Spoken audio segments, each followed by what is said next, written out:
Hello dear students, let us move to next part of organisms and populations, which is 13th chapter in the second PU biology syllabus, in the 5th unit ecology. In the yesterday's video I explained about competition, which is a type of population interaction observed between the same species or it may be different species for the purpose of resource or it may be any other reason. During competition, competitively superior one will survive and competitively inferior one will be eliminated.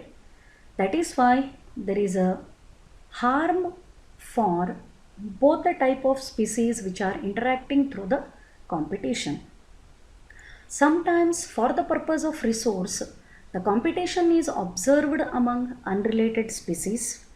Even though there is very huge resource or unlimited resources present, due to interference also the competition is observed, and the competition results in elimination of some species from the environment.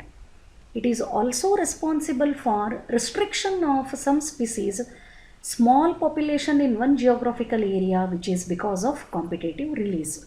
You have also studied about the Gauss competitive exclusion principle, where I explained the definition with the help of two bird species, where one bird species finally confined to the ground and one bird species occupied the tree. So today, with the continuation of same interaction, that is competition, the last point I am going to explain is about resource partitioning. Another very important definition and very interesting process with reference to competition. Species facing competition may evolve mechanisms that promote coexistence rather than exclusion. ಎಷ್ಟು interesting statement ಅದ. Species facing competition may evolve mechanisms that promote coexistence rather than exclusion. C ಎಷ್ಟು meaningful words ಅವ. ಈಗ ಎರಡು ಸ್ಪಿಸೀಸ್ಗಳು ಒಂದೇ ಥರದ ರಿಸೋರ್ಸಿಗಾಗಿ compete ಮಾಡ್ಲಿಕ್ಕತ್ತಾವು ಅಂತ ತಿಳ್ಕೊಳ್ಳೋಣ. The two species are competing for the same resource. Compete ಮಾಡಿದರೆ ಏನಾಗ್ತದೆ? Definitely competitively superior one will survive and competitively inferior one will be eliminated. ಈ ಥರ ಕಾಂಪೀಟ್ ಮಾಡೋ ಬದಲು it is possible to evolve such a wonderful mechanism which can promote the coexistence rather than exclusion. ಅಂದರೆ compete ಮಾಡಿ ಯಾವುದೋ ಒಂದು ಬದುಕಿ ಇನ್ನೊಂದನ್ನು ಎಲಿಮಿನೇಟ್ ಮಾಡೋದ್ರ ಬದಲಾಗಿ ಒಂದು ಹೊಸ ಮೆಕ್ಯಾನಿಸಮನ್ನು ಡೆವಲಪ್ ಮಾಡಿಕೊಂಡ್ರೆ both the competing species can survive together. Compete ಮಾಡೋ ಬದಲು ಹೊಸ ಮೆಕ್ಯಾನಿಸಮನ್ನು ಡೆವಲಪ್ ಮಾಡಿಕೊಂಡ್ರೆ ಎರಡೂ ಸ್ಪಿಸೀಸ್ಗಳು ಜೊತೆಗೇ ಬದುಕೋ ಅಂಥ ಅವಕಾಶ ಇರ್ತದೆ. Instead of exclusion of the competitively inferior one, it is possible that both the species can survive together. The term for that one is coexistence. Compete ಮಾಡಿ ಸುಪೀರಿಯರ್ ಇದ್ದದ್ದು ಸರ್ವೈವ್ ಆಗಿ ಕಾಂಪಿಟೇಟಿವ್ಲಿ ಇನ್ಫೀರಿಯರ್ ಇದ್ದದ್ದು eliminate ಆದರೆ it is loss to the biodiversity. ಅಂದರೆ ಆ ಸ್ಪಿಸೀಸು ಕಡಿಮೆ ಹಾಕ್ಕೋತ ಹೋಗ್ತದೆ competition ಜಾಸ್ತಿ ಆದರೆ. ಯಾವುದೋ ಒಂದು ಸ್ಪಿಸೀಸನ್ನು ನಾವು ಎಲಿಮಿನೇಟ್ ಮಾಡೋದ್ರ ಬದಲಿ if they develop a mechanism or a process which can promote the coexistence of competing species rather than exclusion. ಯಾವುದೋ ಒಂದು ಸ್ಪಿಸೀಸ್ ಎಲಿಮಿನೇಟ್ ಆಗೋದ್ರ ಬದಲು ಜೊತೆಗೇ ಬದುಕಲಿಕ್ಕೆ ಬೇಕಾಗಿರುವಂಥ ಒಂದು ಮೆಕ್ಯಾನಿಸಮನ್ನು ಅವು ಡೆವಲಪ್ ಮಾಡಿಕೊಂಡ್ರೆ both the competing species can show the coexistence. ಈ ಒಂದು ಸ್ಟೇಟ್ಮೆಂಟಿಗೆ ಎಕ್ಸಾಂಪಲ್ ಕಾಂಪಿಟೇಷನ್ ಬಿಟ್ಟು ಹೊಸ ಮೆಕ್ಯಾನಿಸಮನ್ನು ಡೆವಲಪ್ ಮಾಡಿಕೊಂಡ್ರೆ ಸ್ಪಿಸೀಸ್ಗಳು ಜೊತೆಗೇ ಬದುಕಬಹುದು ಅನ್ನೋದಕ್ಕೆ ಎಕ್ಸಾಂಪಲ್ ಯಾವುದದ? Resource partitioning. Gause competitive exclusion principle ಏನು ಹೇಳ್ತದ? ಕಾಂಪಿಟೇಷನ್ ಕಂಟಿನ್ಯೂ ಆದಾಗ competitively superior one will survive and another one will be eventually eliminated. ಅಂದರೆ ಬರ್ತಾ ಬರ್ತಾ ಆ ಸ್ಪಿಸೀಸು ಎಲಿಮಿನೇಟ್ ಆಗ್ಕೋತ ಹೋಗ್ತದೆ. ಬಟ್ ಅದರ ಬದಲು with the mechanism to survive in the competition instead of competition, competing species ಎಲ್ಲವೂ ಬದುಕಬಹುದು ಹೊಸ ಮೆಕ್ಯಾನಿಸಮನ್ನು ಇವಾಲ್ವ್ ಮಾಡಿಕೊಂಡ್ರೆ, ಬೆಳೆಸ್ಕೊಂಡ್ರೆ. ಇದಕ್ಕೆ ಎಕ್ಸಾಂಪಲ್ ಯಾವುದದ? Resource partitioning. What it States?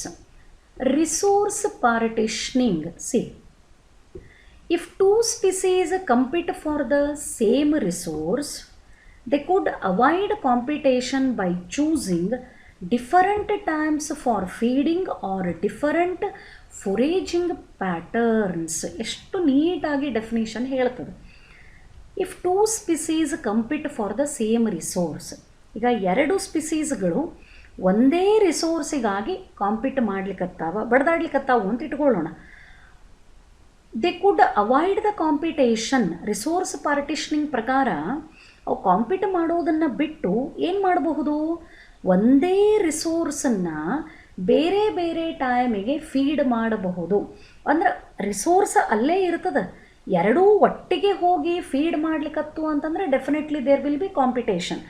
ಎರಡೂ ಒಂದೇ ಟೈಮ್ ಹೋಗಿ ಅದನ್ನು ಫೀಡ್ ಮಾಡೋದ್ರ ಬದಲಾಗಿ if they choose the different time or if they choose the different foraging pattern, ಆ ರಿಸೋರ್ಸ್ ಎಲ್ಲವೂ ಒಂದೇ ಭಾಗದೊಳಗೆ ಹೋಗಿ ಫೀಡ್ ಮಾಡೋದಲ್ಲ, ಬೇರೆ ಬೇರೆ ಭಾಗಗಳಿಗೆ ತಮ್ಮನ್ನು ತಾವು ರಿಸ್ಟ್ರಿಕ್ಟ್ ಮಾಡಿಕೊಂಡ್ರೆ, instead of competition, instead of exclusion of the species, it is possible for the coexistence. ಯಾವುದೋ ಒಂದು ಸ್ಪಿಸೀಸು ಎಲಿಮಿನೇಟ್ ಆಗೋದ್ರ ಬದಲಾಗಿ ಎಲ್ಲ ಸ್ಪಿಸೀಸ್ಗಳು ಬದುಕಲಿಕ್ಕೆ ಇದು ಅವಕಾಶ ಮಾಡಿಕೊಡ್ತದೆ. This is called resource partitioning.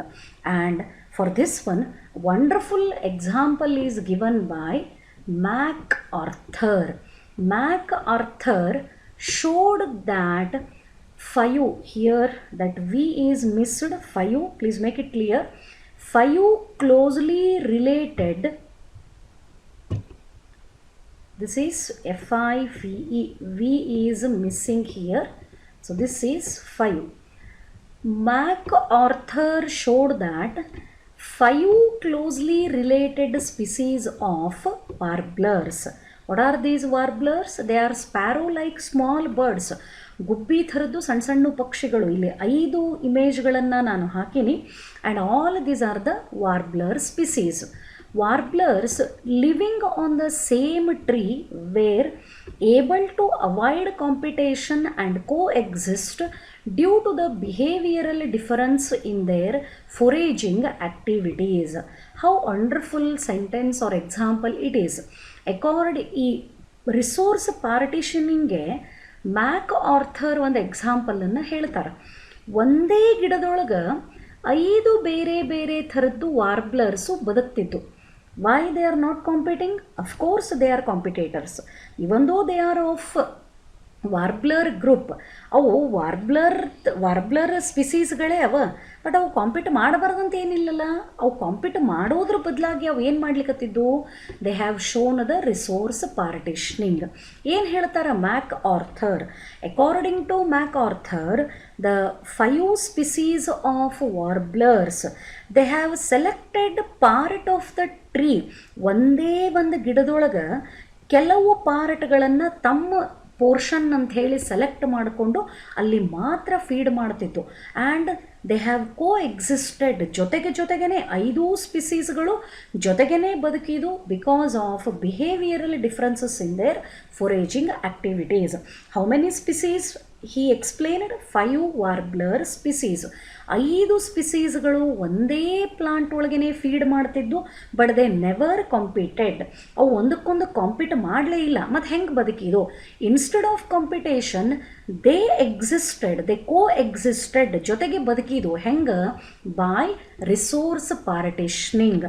ಅಂದ್ರೆ ಅವೈಲೇಬಲ್ ರಿಸೋರ್ಸನ್ನು ತಾವೇ ಒಂದೊಂದು ಪಾರ್ಟ್ಗಳನ್ನು ಫಿಕ್ಸ್ ಮಾಡಿಕೊಂಡು ಅಲ್ಲಿ ಮಾತ್ರ ಫೀಡ್ ಮಾಡ್ತಿದ್ದು. ಆ್ಯಂಡ್ ಜೊತೆಗೇ 5 ವಾರ್ಬ್ಲರ್ ಸ್ಪಿಸೀಸ್ಗಳು they have shown the coexistence which is example for resource partitioning. Here it will be more clear. Yes, this is one variety of warbler. ಇದು ಯಾವುದನ್ನು ಫೀಡಿಂಗ್ ಏರಿಯಾ ಅಂತ choose ಮಾಡ್ಕೊಂಡದ? Only the outer portion from top to bottom. ಈ part ಒಳಗೆ ಮಾತ್ರ ತನ್ನ foraging ಆ್ಯಕ್ಟಿವಿಟೀಸನ್ನು ಈ ವಾರ್ಬ್ಲರ್ ಮಾಡ್ತದೆ. Okay, this warbler, this middle portion, ಅದು ಟಾಪಿಗೂ ಹೋಗಲಿಲ್ಲ, ಫುಲ್ ಬಾಟಮ್ವರೆಗೂ ಬರಲಿಲ್ಲ. ಈ ಪೋರ್ಷನ್ ಒಳಗೆ ತನ್ನ foraging activities. And this warbler only restricted to the top. ಇದು ಇಲ್ಲಿವರೆಗೂ ಎಲ್ಲಿ ಬೇಕಾದಲ್ಲಿ ತನ್ನ ಆ್ಯಕ್ಟಿವಿಟಿನ ಮಾಡಬಹುದು. And this one is again restricted in the middle portion. And this warbler it shows the foraging activities in this particular part. So what it means, these warblers have selected particular part of the tree instead of competition. ಒಂದೇ ಗಿಡದೊಳಗೆ compete ಮಾಡಿ ಎಲ್ಲವೂ eliminate ಆಗೋದ್ರ ಬದಲಾಗಿ ಒಂದೊಂದೇ ಪಾರ್ಟ್ಗಳನ್ನು they have selected for the purpose of foraging activities, for the purpose of feeding activities. So with this all these 5 species, instead of competition, they coexisted and they are example for the resource partitioning. So this is the example for resource partitioning with respect to 5 species of warblers given by MacArthur. So moving to the next type of population interaction, it is parasitism. ಇದಕ್ಕಿಂತ ಮುಂಚೆ ನೀವು ಪ್ರಿಡೇಷನನ್ನು study ಮಾಡಿರಿ. So predation ಒಳಗೆ 2 ಟರ್ಮನ್ನು use ಮಾಡ್ತದೆ. It is a kind of population interaction observed between prey and predator. But competition ಒಳಗೆ ಹಂಗೆ ಬಳಸಲಿಲ್ಲ term. It is the population interaction between 2 species where one is competitively superior, another is competitively inferior. ಇಲ್ಲೇ competitively superior and competitively inferior ಅಂತ term ಬಂತು ಹೊರತು particular specification words ಬರಲಿಲ್ಲ. Predation ಒಳಗೆ ಹೆಂಗೆ ಪ್ರೇ ಆ್ಯಂಡ್ ಪ್ರಿಡೇಟರ್ ಅಂತ ಯೂಸ್ ಮಾಡ್ತೀವಿ, like that parasitism, what it States, what is the definition? Parasitism is an interaction between 2 species in which one species called parasite, it derives benefit while other species called host and it is harmed. So parasitism is the type of population interaction between parasite and host. ಪ್ಯಾರಾಸೈಟು ಮತ್ತು ಹೋಸ್ಟದ ಮಧ್ಯ ನಡೆಯೋ ಅಂತ ಒಂದು ಇಂಟರಾಕ್ಷನಿಗೆ ಏನಂತ ಕರೀತಾರೆ? Parasitism ಅಂತ ಕರೀತಾರೆ. ಇಲ್ಲಿ ಯಾವುದಕ್ಕೆ ಬೆನಿಫಿಟ್ ಆಗ್ಲಿಕ್ಕತ್ತದ, ಯಾವುದಕ್ಕೆ ಹಾರ್ಮ್ ಆಗ್ಲಿಕ್ಕತ್ತದ? In case of parasitism, parasite is benefited. Parasite gets benefit from the host, versus host is harmed. So ಒಂದಕ್ಕೆ ಬೆನಿಫಿಟ್ ಆಯಿತು, ಒಂದಕ್ಕೆ ಹಾರ್ಮ್ ಆಯಿತು. ಯಾವುದಕ್ಕೆ ಬೆನಿಫಿಟ್ ಆಗ್ಯದ? ಪ್ಯಾರಾಸೈಟಿಗೆ ಬೆನಿಫಿಟ್ ಆಗ್ಯದ ಆ್ಯಂಡ್ ಹೋಸ್ಟಿಗೆ ಹಾರ್ಮ್ ಆಗ್ಯದ. This kind of the interaction is called parasitism. So parasitism is a interaction between parasite and host where parasite is benefited and host is harmed. This is the definition of parasite. One very well known example, ನಾನು ಇದನ್ನು image ತೋರಿಸೇ ಹೇಳಬೇಕಂತೇನಿಲ್ಲ, just for clarification I took that image or selected that image. This is lice, ಹೇನು, ticks and lice. ಇವು ಮನುಷ್ಯನ ತಲೆ ಒಳಗೇ ಬದುಕ್ತಾವ. Means they are parasites of humans. Lice, it is a parasite. Present on the human body represents this interaction where in the parasites receive benefit as they derive nourishment by feeding on the blood of human. Even mosquito is also example. Mosquito ಕೂಡ ಪ್ಯಾರಾಸೈಟೇ.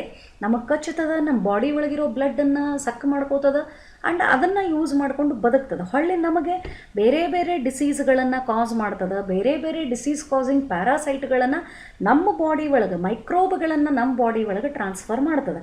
If I take the name of female Anopheles mosquito, what is this? ಏನು ಮಾಡ್ತದೆ?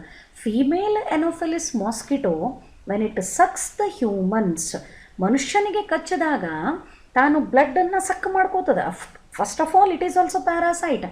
ಅದರ ಜೊತೆಗೆ ತನ್ನ saliva ಒಳಗೆ ಇರೋವಂಥ malarial parasite ಸ್ಪೋರೋಝೋವಾನ human ಬ್ಲಡ್ಡಿಗೆ ಟ್ರಾನ್ಸ್ಫರ್ ಮಾಡ್ತದೆ.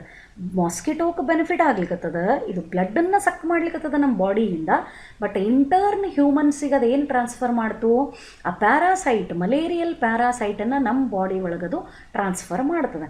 So wherever the parasitism interaction is observed, not only in case of humans, in any case, plant ಇರಬಹುದು, ಅದರ್ ಆ್ಯನಿಮಲ್ಸ್ ಇರಬಹುದು, wherever the parasitism observed, in all that case parasite is benefited always and host is harmed.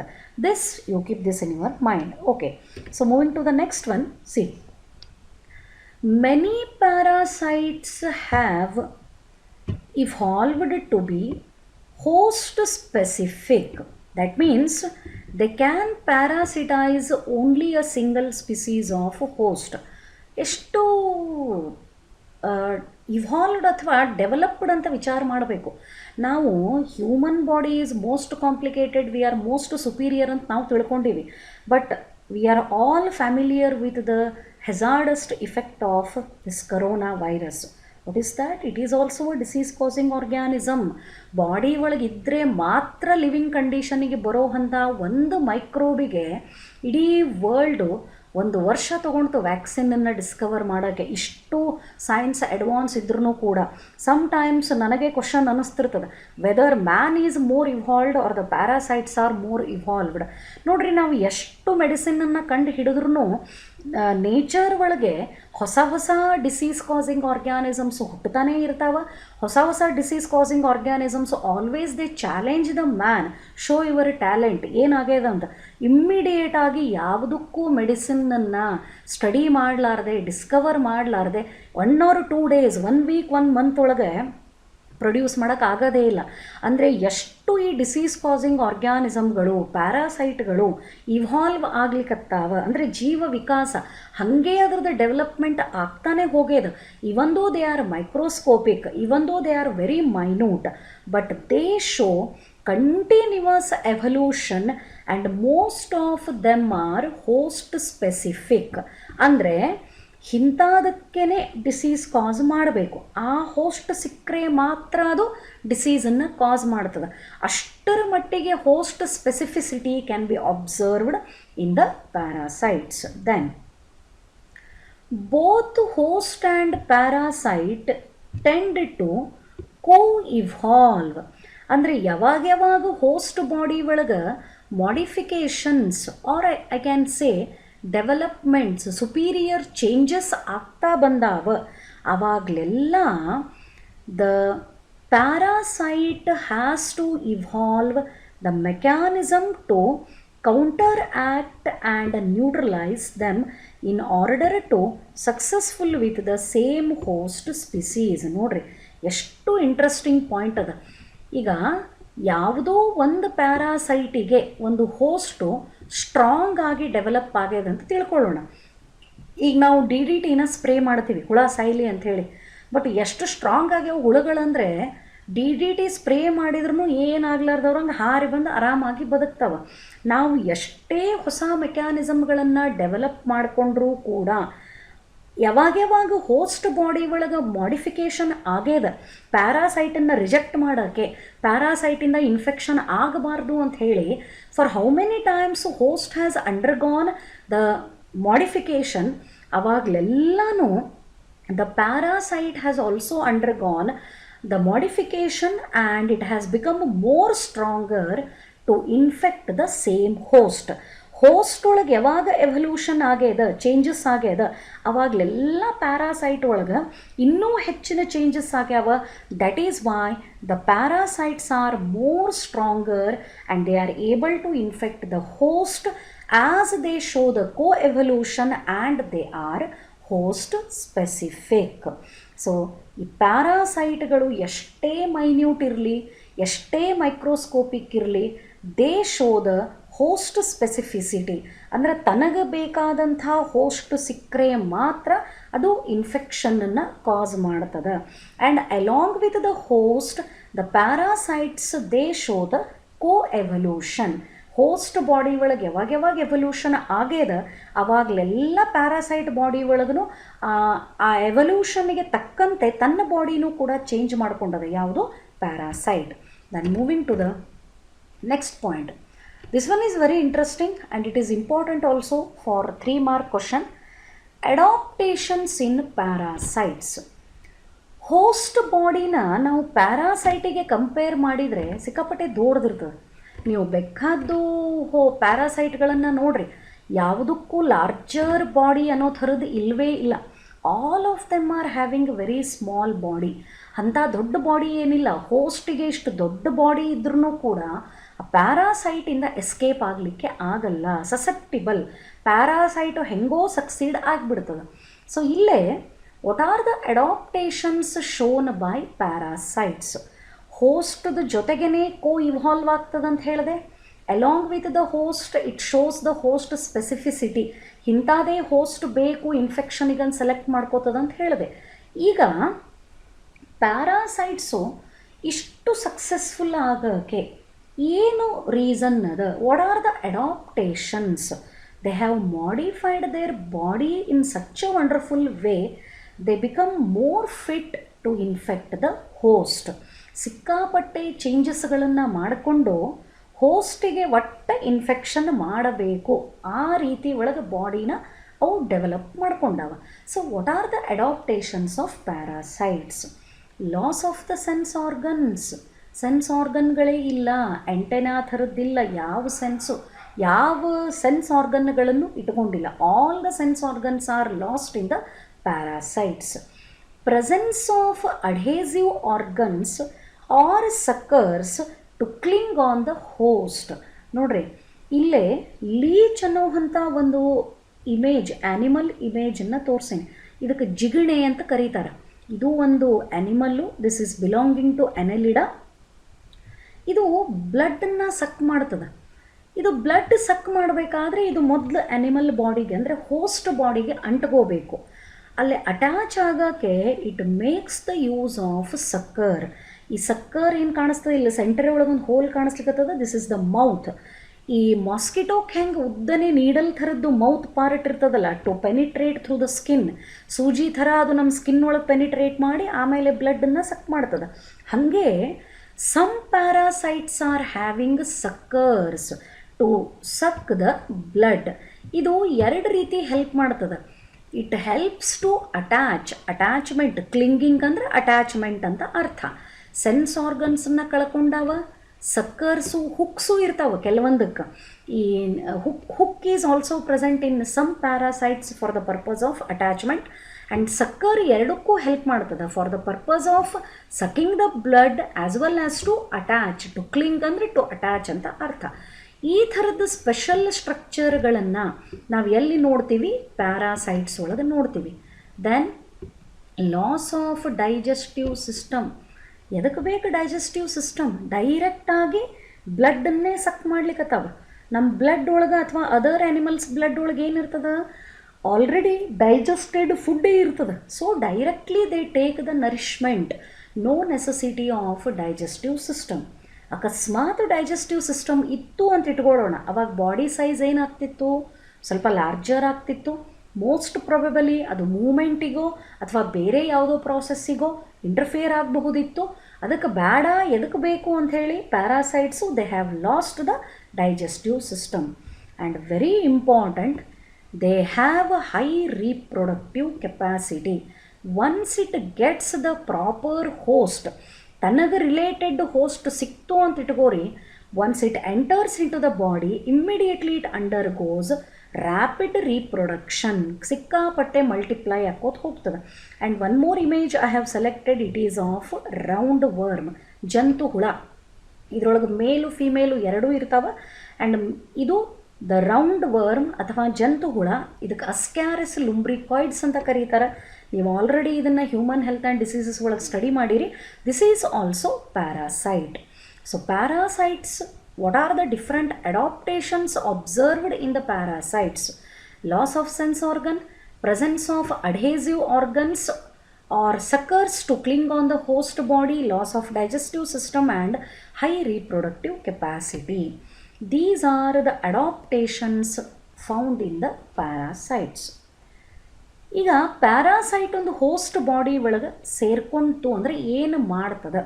What are the effects of parasite on the host body? Parasite harm the host. ಯಾಕಂದರೆ parasitism ಅನ್ನೋ interaction ತಗೊಂಡಾಗ parasite is benefited and host is harmed. They reduce the survival, population density, growth and reproduction of the host. ಹೋಸ್ಟದ್ದು reproduction ಕೆಪಾಸಿಟಿನ ಕಡಿಮೆ ಮಾಡ್ತದೆ, ಅದರದ್ದು survival ಬದುಕುವಂಥ ಅವಧಿನ ಕಡಿಮೆ ಮಾಡ್ತದೆ, ಅದರದ್ದು ಗ್ರೋಥನ್ನು ರೆಡ್ಯೂಸ್ ಮಾಡ್ತದೆ. All these are the effects produced by the parasite on the host. They may make the host physically weak and more vulnerable to predation. ಹೋಸ್ಟನ್ನು ಬಹಳಷ್ಟು ಮಟ್ಟಿಗೆ ವೀಕ್ ಮಾಡಿಬಿಡ್ತದೆ, ಎನರ್ಜಿ ಇರಲಾರ್ದಂಗೆ ಮಾಡ್ತದೆ. ಹಾಗಾದರೆ ಬಹಳಷ್ಟು ಪ್ಯಾರಾಸೈಟ್ಗಳು ಅದನ್ನು ಅಟ್ಯಾಕ್ ಮಾಡ್ತಾವೆ. ಮೋರ್ ಆ್ಯಂಡ್ ಮೋರ್ ಡಿಸೀಸಸ್ಗಳು ಆ ಹೋಸ್ಟ್ ಬಾಡಿನ ಅಟ್ಯಾಕ್ ಮಾಡಲಿಕ್ಕೆ ಸ್ಟಾರ್ಟ್ ಮಾಡ್ತಾವೆ. All these are the effects produced by the parasites on the host body. So these are the things that I wanted to explain with respect to parasite, yet it is not completed. Still, the continuation of parasitism I will continue in the tomorrow video. Hope this is clear for you.